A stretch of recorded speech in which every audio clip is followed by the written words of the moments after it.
मित्रों नमस्कार। मित्रों मैं आपका दोस्त, आपका मित्र, आपका सखा, आपका सलाहकार नंद किशोर तिवारी। दोस्तों आज मैं चर्चा करने के लिए आया हूं म्यूचुअल फंड्स के ऊपर। और आज म्यूचुअल फंड्स में हमने जिस फंड को सिलेक्ट किया है उसका नाम है axis long term equity fund growth. दोस्तों दर्शकों ने देखा भी है, सराहा भी है और हमें उसके लिए बधाइयां और धन्यवाद भी दिया है। दोस्तों आज मैं पुनः चर्चा करने के लिए उसी स्कीम के ऊपर आया हूं क्योंकि मेरा मानना है एक लॉन्ग टर्म के इन्वेस्टर को निश्चित तौर पे इस तरह के टूल्स में, इस तरह के इन्वेस्टमेंट ऑप्शंस में बन के रहना चाहिए जहां पे एक बेहतर रिटर्न आने की संभावना बनती हो। दोस्तों आज मैं चर्चा करूंगा axis long term equity funds के ऊपर जिसका चार्ट हमारे सामने प्रस्तुत हो गया है और इसका डेट है 2 अप्रैल 2021। दोस्तों इस चार्ट की जो क्लोजिंग रेट थी वो 1 अप्रैल 2021 की थी जो 61 रुपये 39 पैसे पे इस फंड्स ने अपना क्लोजिंग दिया है। जो 1 अप्रैल को इसका क्लोजिंग ग्रोथ था वो 0.6278% का था। दोस्तों फंड की टाइप की बात करें तो ये ओपन एंडेड फंड्स हैं, प्लान ग्रोथ ऑप्शन है।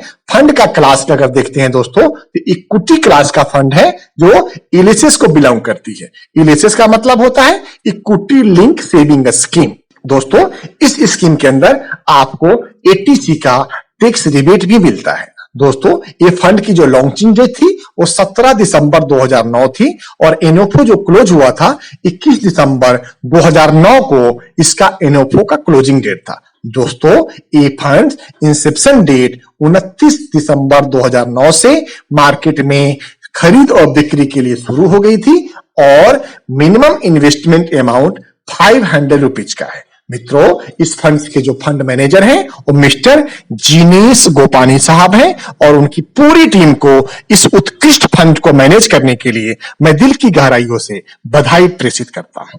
दोस्तों अगर फंड की साइज की बात करेंगे तो 27,216.23 करोड़ का ये फंड का साइज है। 27,216 करोड़ से बड़ा साइज को फंड को मैनेज करना कोई छोटा मोटा काम नहीं है। तो निश्चित तौर पे एक बड़े फंड को एक बड़े फंड मैनेजर ही मैनेज कर रहे हैं। इसके लिए मैं गोपानी साहब और उनकी पूरी टीम को बधाई देता हूं। दोस्तों इस फंड के अगर स्कीम के ऑब्जेक्टिव के ऊपर बात करेंगे तो इस फंड का जो ऑब्जेक्टिव है वो अपने निवेशकों को एक लॉन्ग टर्म के इन्वेस्टमेंट के ऊपर उनको बढ़िया रिटर्न देने का कमिटमेंट है जिससे कि उनकी पोर्टफोलियो को डाइवर्सिफिकेशन भी होगी और इक्विटी और इक्विटी रिलेटेड इंस्ट्रूमेंट में इन्वेस्टमेंट करके एक शानदार, एक बेहतरीन, एक बहुत ही बढ़िया रिटर्न डिलीवर करने का लॉन्ग टर्म का प्रॉमिस रहता है। दोस्तों अगर स्कीम की परफॉर्मेंस की बात करेंगे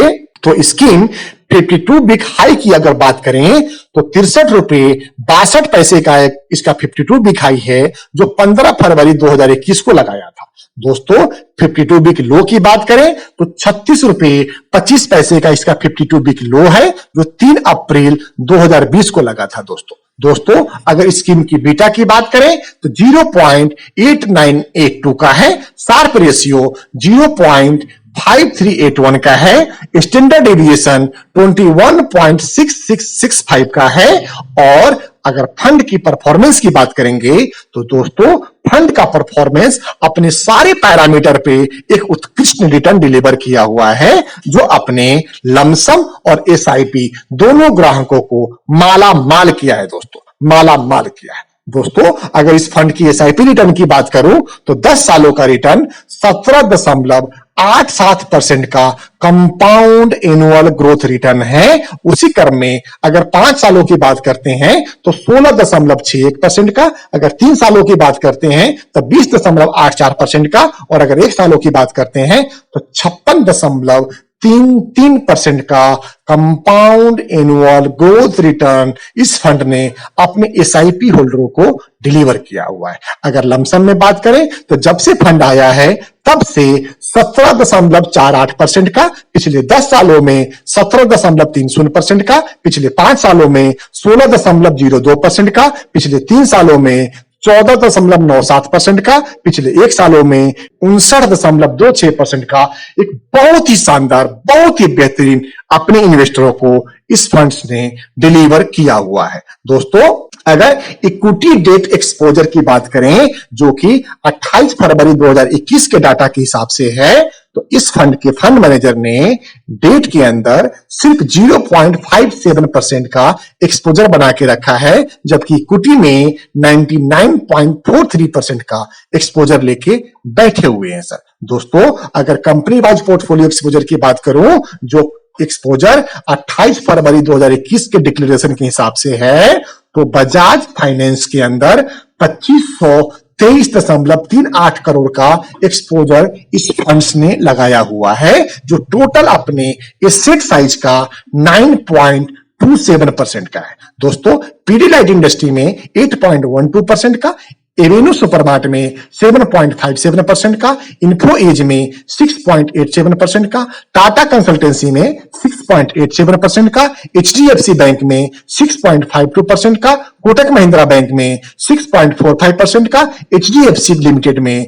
5.64% का, नेस्ले इंडिया में 5.10% का, और मदरसन सोनी में जो इसका इन्वेस्टमेंट एक्सपोजर है इसी सेट का 4.02% का है। दोस्तों, अगर टॉप 5 होल्डिंग की बात करेंगे तो टॉप 5 होल्डिंग में 10,534.6960 करोड़ का एक्सपोजर इन्वेस्टेड है। अगर परसेंटेज की बात करेंगे तो टोटल 5 होल्डिंग में 38.70% का एक्सपोजर फंड मैनेजर ने लिया हुआ है। मित्रों, अगर सेक्टर वाइज पोर्टफोलियो एक्सपोजर की बात करें जो कि 28 फरवरी 2021 का डाटा अपडेटेड है, तो सेक्टर में देखेंगे तो फाइनेंशियल सेक्टर में टोटल एसेट का 30.95% का, एफएमसीजी में टोटल एसेट का 12.67% का, केमिकल इंडस्ट्री में टोटल एसेट का 11.17% का, टेक्नोलॉजी में 10.86% का, सर्विस इंडस्ट्री में 7.5% का, हेल्थ केयर में 6.15% का, ऑटोमोबाइल्स में 5.26% का, कंस्ट्रक्शन में 2.66% का, कंज्यूमर ड्यूरेबल में 2.47% का, और अदर इंडस्ट्रीज में 0.59% का सेक्टर वाइज एलोकेशन रखा गया है। दोस्तों, अगर आप टॉप 3 सेक्टर की बात करें तो टॉप 3 सेक्टर में फंड मैनेजर ने टोटल पोर्टफोलियो का लगभग 55% एक्सपोजर बना के रखा हुआ है। दोस्तों, अगर बेंचमार्क रिटर्न्स की बात करते हैं, वहां भी इस फंड ने बहुत ही शानदार परफॉर्म किया हुआ है। अगर 10 सालों में अगर बेंचमार्क रिटर्न देखते हैं तो 153 का है, उसके तुलना में फंड ने 394 का रिटर्न दिया है।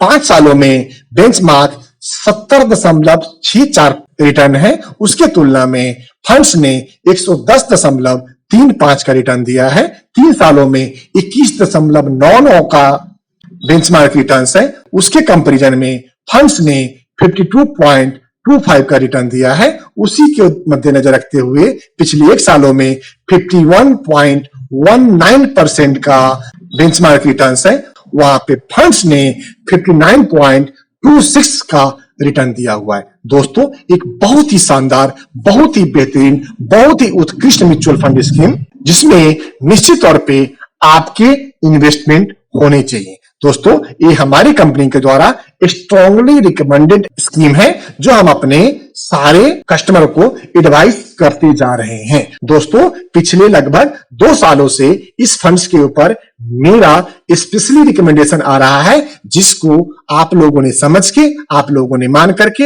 हजारों ग्राहकों ने इसमें निवेश किया है, जिनको माला माल बनाने में इस फंड्स ने बहुत बड़ा योगदान दिया है। दोस्तों, मेरे द्वारा स्ट्रांगली रिकमेंडेड फंड रहेगा। दोस्तों, इसी के साथ मैं अपनी वाणी को विराम देता हूं और आपसे आज्ञा लेते हुए प्रार्थना करता हूं कि अगर आप हमारे चैनल पे पहली बार आए हैं और नए हैं तो हमारे चैनल को सब्सक्राइब करते हुए बेल बटन को पुश कर दें, जिससे आगे आने वाला वीडियो सबसे पहले आप तक पहुंचे और हर ज्ञानवर्धक वीडियो आपको ज्ञान में, आपके पैसे में, आपकी जमा पूंजी में और आपके इन्वेस्टमेंट में दिन दुना रात चौगुना की प्रगति प्रदान करा सके। इन्हीं मंगल कामनाओं के साथ में आपसे आज्ञा लेते हैं। जय हिंद दोस्तों, भारत माता की।